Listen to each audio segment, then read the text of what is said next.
आज पता लगेगा किसमें कितना है दम, क्योंकि आज मैं आपको दूंगा एक एक्सरसाइज जिसका जवाब आपको मुझे कमेंट सेक्शन में देना है। और एक रिमाइंडर, मेरे चैनल को जल्दी से सब्सक्राइब कर लीजिए क्योंकि इसकी सीरीज की वीडियोस आने वाली हैं जल्दी।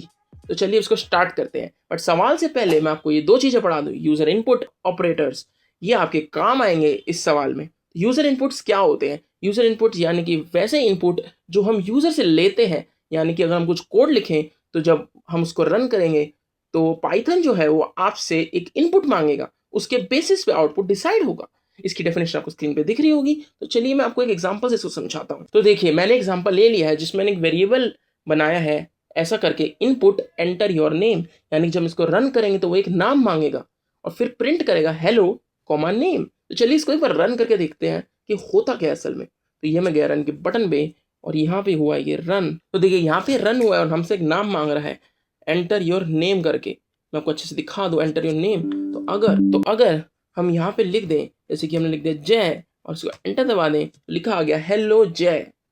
ठीक है, अब इसको एक बार दोबारा रन करके मैं आपको दिखाता हूँ। इसको छोटा करता हूँ और इसको रन करता हूँ। तो देखिए एंटर योर नेम दोबारा से आ चुका है। फिर मैं यहाँ पे लिखता हूँ मिस्टर जैक्स और इसको एंटर करता हूँ, तो देखिए हेलो मिस्टर जैक्स आ चुका है। मतलब हमने एक वेरिएबल को इनपुट के फॉर्म में लिख दिया है। ठीक है, इसका एक और एग्जांपल मैं आपको जल्दी से समझा देता हूँ। बहुत सिंपल है, कुछ ज्यादा मुश्किल नहीं। इसे हम लिखते हैं एज इक्वल टू, अब अगर हम फ्लोट लिखते हैं, बट एज डेसिमल में नहीं होती, फ्लोट का मतलब डेसिमल होता है, मैंने बताया था। तो एज को हम इंटीजर में लिखेंगे, इंटीजर के लिए हम पता करते हैं इंट को, तो इंट इनपुट। तो चलिए दूसरे एग्जाम्पल में आपको बताता हूँ। तो एग्जाम्पल है हमारा एज इक्वल्स इंट इनपुट। देखिए हमने इनपुट में लिख दिया एंटर योर एज। ठीक है, और फिर हमने यहाँ पे लिख दिया print your age is comma age. तो देखिए हमने ऐसे योर एज मतलब लिखा आएगा, अगर हम कुछ भी एज डालेंगे यहाँ पे सेमी कॉलन आएगा, सॉरी कॉलन आएगा। अब ये तैयार है। अब अगर इसको रन करें, एक एरर आ गया है, रुक जाइए देख लेते हैं। तो देखिए यहाँ लिखा आ गया है एंटर योर एज। अब अगर मैं यहाँ पे एज डाल दूं, जैसे कि मैं डाल दूं 24 और एंटर दबा दूं, तो लिखा आ गया योर एज इज 24। देखिए काफी सिंपल है। तो यूजर इनपुट हमको समझ आ गया है। ठीक है, हम अगले टॉपिक पे बढ़ते हैं जो कि है ऑपरेटर्स। वैसे तो ऑपरेटर्स 7 प्रकार के होते हैं जो आपको स्क्रीन पे दिख रहे होंगे। Arithmetic, assignment, comparison, logical, identity, membership, bitwise, ये सब होते हैं। बट इस एक्सरसाइज के लिए आपके लिए इंपॉर्टेंट है सिर्फ और सिर्फ अरिथमेटिक ऑपरेटर्स। तो हम समझते हैं कि अरिथमेटिक ऑपरेटर्स होते क्या है। अरिथमेटिक ऑपरेटर्स ये 7 प्रकार के होते हैं, plus, minus, multiplication, division, modulus, exponential and flow division. ठीक है, तो हम एक एक करके समझते हैं। हम सबको पता है कि अगर हम x को, जैसे कि अगर हम 3 मान लें और y को अगर हम 5 मान लें और फिर प्रिंट कर दें x प्लस y और इसको रन कर दें, तो हमको एक बढ़िया सा 8 दिखने को मिलेगा। ठीक है, अगर हम यहाँ पे x प्लस वाई की जगह लिख दें x माइनस वाई, तो हमको एक बढ़िया सा -2 देखने को मिलेगा। अगर हम यहाँ पे x माइनस वाई की जगह अगर हम यहाँ लिख दें x मल्टीप्लाई वाई लिख दें, तो हमको सबको पता है कि इसका आंसर हमको 15 मिलेगा। और अगर हम मल्टीप्लाई की जगह यहाँ पर डिवीजन कर दें, तो हम सबको पता है कि यहाँ हमको 0.6 मिलेगा। ये तो बहुत ईजी था।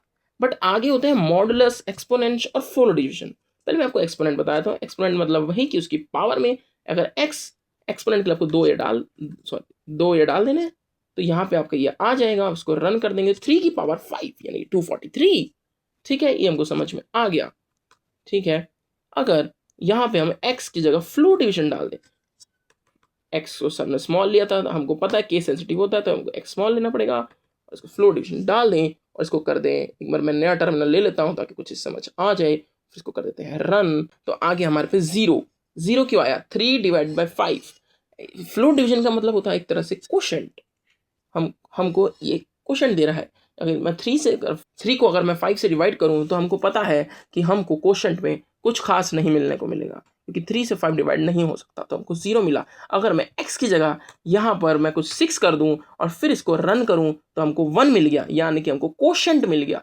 डिविजर क्वोशंट की हमने पढ़ा था, हमको याद है। ठीक है, ईजी। अगर लास्ट है हमारा ऑपरेटर जो कि है हमारा परसेंटेज यानी कि मॉडुलस, इसका मतलब होता है कि हमको रिमाइंडर मिलेगा।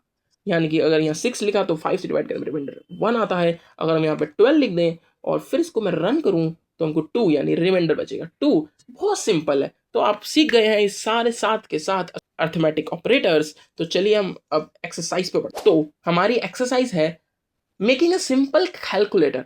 आपको एक कैलकुलेटर बनाना है using user inputs, operators, yes, ये दो चीज़ों का यूज़ करके आपको एक पाइथन कैलकुलेटर बनाना है। मैं आपको थोड़ा सा हिंट दे दूं, अगर आपको चाहिए a इक्वल्स टू इनपुट, ऐसा आप कुछ कर सकते हैं और फिर यहाँ पे लिख सकते हैं एंटर योर फर्स्ट नंबर, ठीक है। उसको ऐसे करते आप कर सकते हैं, लेकिन आपको पता है इनपुट से पहले यहाँ पे आप फ्लोट भी लिख सकते हैं, इंट भी लिख सकते हैं, वहाँ पे डिपेंड करता है आप एक इंटीग्रल कैलकुलेटर बना रहे हैं या एक डेसिमल जो होल्ड कर सके वैसा कैलकुलेटर बना रहे हैं। कैलकुलेटर में डेसिमल होल्ड होता है, तो आप यहाँ पे फ्लोट लिखें तो अच्छा रहेगा, ठीक है। ये हम समझ गए, ठीक है। तो आप ये समझ चुके होंगे ए हमने ऐसे ऐसे बी भी मान सकते हैं और एक सी में भी कुछ मानना है। वो सी क्या होगा वही आपको सोचना है, और उसके बेसिस पे फिर आपको यूज करना है वो चीज जो मैंने आपको पिछले लेक्चर में पढ़ाई थी, वो थी इफ एल स्टेटमेंट। आपको इफ एल स्टेटमेंट का यूज करना है, यूजर इनपुट्स का यूज करना है, ऑपरेटर्स का यूज करना है, और एक वर्किंग सिंपल कैलकुलेटर आपको बनाना है, सिंपल एज दैट। उसके आउटपुट्स कुछ ऐसे आने चाहिए, ठीक है। तो आप इसके बारे में सोचें और कमेंट में मेरे को इसका जवाब दें। Till then take care, keep learning. हम मिलेंगे अगले लेक्चर।